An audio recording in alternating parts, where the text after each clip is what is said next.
Greetings, MASA members. Today we're going to provide a little bit of an update on some hot topics and things you need to know as of March 25th, 2021.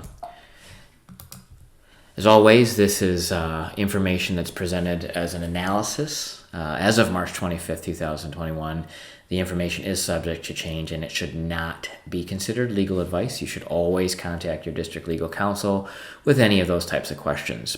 For other questions, though, you can feel free to reach out to the government relations team at MASA at masagov@gomasa.org. That's masagov@gomasa.org. 5 topics today. We're going to touch on in-person and virtual board meetings, testing requirements for athletics, Senate education bills and our positions as an association on them now that they're final, the positions at least, and then the 20 hours summer school requirements of PA3 of 2021, just an update on where we are there. And then we're going to talk a little bit about legislative spring break. First, the Open Meetings Act related to in-person and virtual meeting options. As you're aware, March 31st, 2021, there are some changes coming to the Open Meetings Act law. Unfortunately, no laws were signed, bills were signed that made it to law. They changed whether or not you could have a virtual meeting for any reason after March 31st, 2021. So after the 31st, you may have virtual meetings or hybrid meetings under certain circumstances. One is if there's a state of emergency that's been declared by your local municipality or statewide. So that would require your city, your township, or your county to declare a state of emergency. And that is after March 31st and until December 31st of this year. They can declare those states of emergency. Absent a state of emergency, you can have folks participate remotely for medical reasons, and a medical reason is defined as a medical condition, as an illness, injury, disability, or health-related condition. This definition only applies to a school board member who will be physically absent from an in-person meeting. Only school board members who are absent due to the medical condition may participate remotely in the public meeting. And then military service, that will be an indefinite allowance. So folks that are on active duty and cannot participate in person because of where they're stationed, that would be an allowance as well. Brad Banasic from MASB has issued some updated guidance on the Open Meetings Act, and that guidance can be found in the description of this video. So right now, just to clarify, put a bookend on this, as of March 31st, you must have in place a declared state of emergency from your local municipality or the state to have a fully virtual board meeting. Absent that, only members who have a medical reason or are absent due to military service may participate remotely. If you have a member participating remotely, you must adhere to all of the virtual meeting requirements in the law, and I have linked in the description of this video MCL 15.263 for your reference. So keep that in mind as you navigate the next round of meetings. Testing requirement for athletics, you undoubtedly heard about that on the 19th. So the updated guidance came out on March 20th, not March 30th, but that is linked in the description of this video as well. Long story short, all individuals aged 13 through 19 participating in contact and non-contact athletic activities must test for SARS-CoV-2 on a weekly basis, except individuals who participate in contact sports where face masks cannot be worn. They must test for COVID-19 before an unmasked activity up to 3 times weekly.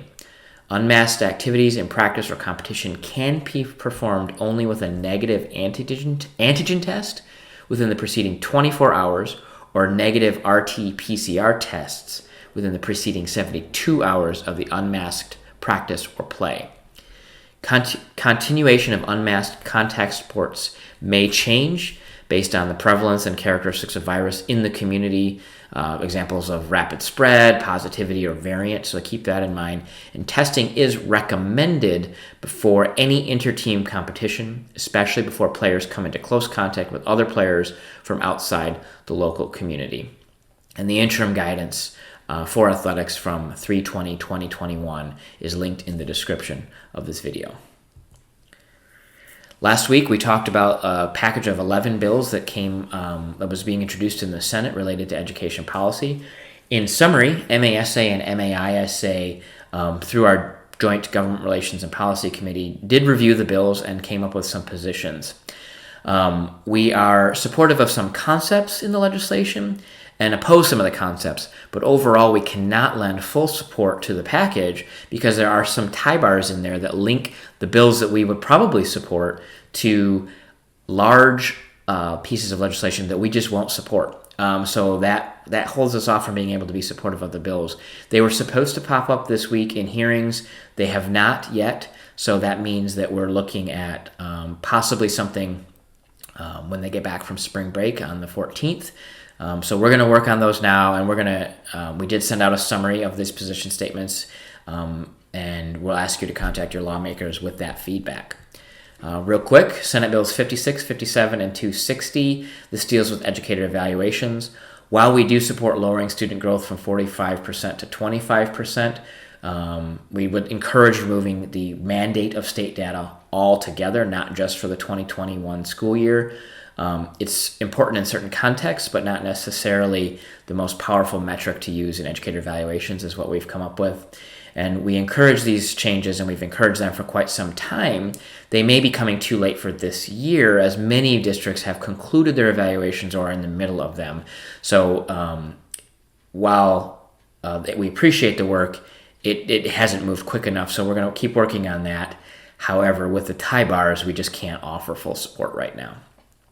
Senate Bill 261 and 262, we have been supportive of waiving the M-STEP and even replacing it as an assessment altogether, but these are, again, possibly coming too late as the testing window will be open on April 13th, and US Ed has already denied Michigan's request for a waiver. For this legislation to affect meaningful change for the school year, it needs to move quickly, and again, these bills are tie-barred to bills we just can't support, so we're holding off from full support. Senate Bill 263 relates to CEPI data. It presents many concerns for the organizations, including the addition of multiple new reporting requirements that add layers of duplicative work and effort on behalf of district staff who are, quite frankly, overworked as it is right now, particularly in the context of the pandemic. The detailed data requested also runs the risk of identifying teachers and students violating privacy laws at many levels. And then lastly, benchmark data is designed to be used for the classroom level to drive instruction, not to be compared across the state. So there's some flaws in that information as well.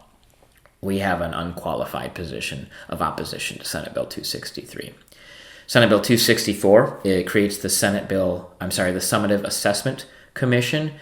We have a lot of concerns with this, including sort of the removing of any kind of testing authority from the Department of Education, which has the expertise and the capacity to complete this work, as well as the reference to individuals like lawmakers and corporations directly into the decision-making process. We also believe moving the final decision, fiduciary, and reporting responsibilities related to the assessment to a mid-sized ISD does not seem to be the most prudent way forward, and so we have an unqualified position of opposition to Senate Bill 264. 265, third grade reading detention. While we fully support waiving the retention requirements for this law, again, as it's tie-barred to other unrelated policy bills, we cannot offer full support. Senate Bill 266 is the individual academic assessment requirement. While the intention we feel is laudable, the current draft is just entirely unworkable. The timeline in the bills are unrealistic and very prescriptive. The predictive and speculative nature of some of the assessment summary requirements would result in guesswork at best, so we do have an unqualified position of opposition to this bill as well.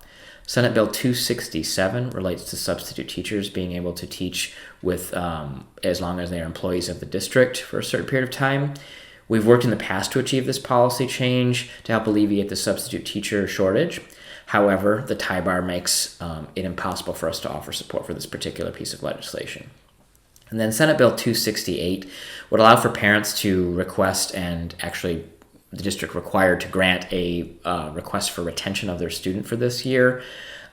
We believe that while this decision is very local and should not be made with one variable, the conversation with the parents may yield a good opportunity to reflect on this. So we didn't take a position on this bill because we do believe there is some value in the process and engaging parents in this conversation.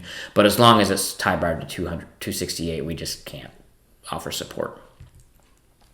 So the conclusion is, while we do appreciate a lot of the work that's gone into this package, as some of these things are priorities for the organization, we do encourage a more open and deliberative process. Some of these issues are very timely and they require quick action, and some are much more long-term, so they don't need to be rushed through the process. So we encourage breaking the tie bars, dealing with the bills that need to be addressed right away, and then moving on. Again, you can read our memo on this issue in the description of this video. Next, we'll talk about summer school and the 20 hours of instruction that are required under PA3. So the legislature responded to a memo from the Department of Education with some questions related to the 20 hours of instruction. The main question was, if a district offers 20 hours of in-person instruction or more a week for some grades and not others, what is the consequence? And the answer would be districts would receive funding for the students in grades that are offered the 20 hours of in-person instruction. So in theory, if you only offered K through 8 for 20 hours, you would receive the funding at the K-8 level, but not necessarily at the high school level if the high school students were not offered 20 hours of instruction. And there was another question, if a district offers 20 hours of in-person instruction or more a week for all students, but does so beginning later than March 22nd, do they completely forgo the funding in this section, or does it become available once they offer it? And the answer is, any district that does not offer at least 20 hours by March 22nd forgoes the ability to receive the funding. So then the memo offered some descriptions of what does offered mean, what does in-person instruction mean, and what qualifies as instruction and what does not. So the department did clarify that a class supervised by someone other than a certified teacher or a substitute teacher with the requisite permit does not qualify. And also not qualifying is a class where a certified teacher or substitute teacher with the requisite permit is present but is only responsible for the supervision of students while in class, also known as a study hall. So that was clarified in the department's memo, which we will link in the description of this video. The memo does not, however, clarify what happens if a district is forced into shutdown at a building level, a classroom level, or district-wide because of COVID-19 outbreaks. So we're recommending working closely with the Department of Education. If you have a health department order that says you must shut down because of COVID, keep that.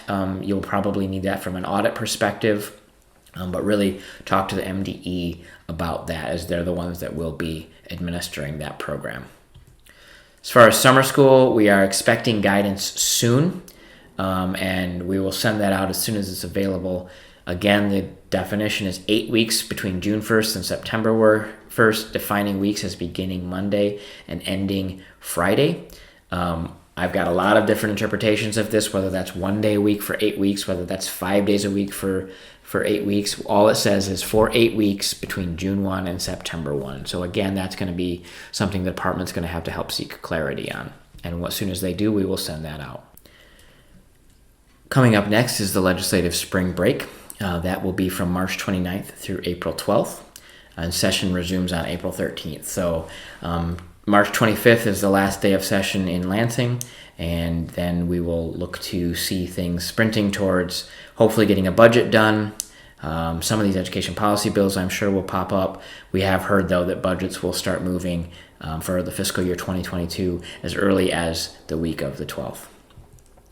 As always, you can reach out to myself or Athena at masagov@gomasa.org, and we are happy to provide answers to your questions. Take a look at the description of this video for a number of links that we've referenced today. But other than that, thank you for tuning in.